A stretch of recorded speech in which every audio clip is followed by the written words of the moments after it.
साथीहरु म चाहिँ यो सोलु र रामेछापको सिमाना यो किङजा बाम्ती भण्डारमा चाहिँ हैन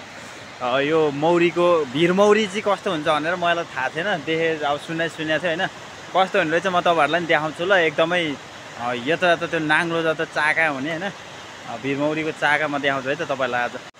पहाडको लोकल भिरमौरीको चाका चाहिँ यत्रो त हुँदो रहेछ हेर्नुस् यो चाहिँ झिकिसकेको खोस्टा हो हैन यस्तो भिरमा चाहिँ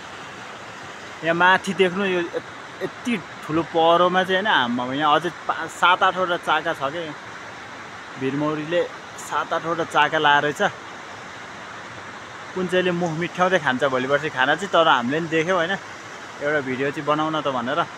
टक्क बनाइहाल्यो ल नि कालो कालो चाहिँ सब यो चाकाहरू हो यसमा चाहिँ भिरमौरी छ यहाँ चाहिँ हिजो अस्तिबाट झिक्या रहेछ कि यो चाहिँ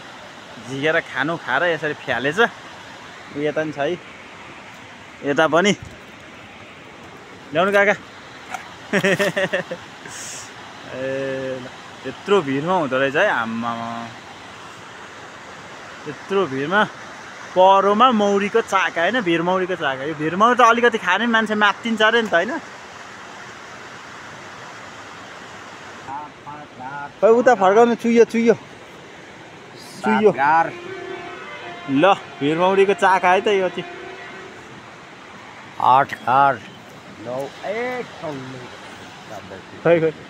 चुइयो 4 वटा तल छ है 4 वटा तल अनि त्यो भन्दा मास्तिर एउटा 5 वटा अनि त्यहाँ भन्दा उ माथि एउटा 6 वटा त्यो भन्दा यता रहेछ एउटा 7 वटा अनि माथि छ कुनामा रहेछ एउटा 8 वटा अनि माथि 9 वटा उ त्यहाँ कुनामा 10 वटा रहेछ 10 वटा है 10 वटा उ त्यहाँ रहेछ एउटा 11 वटा रहेछ कहाँ उता चाहिँ ए उतापट्टि नि रहेछ है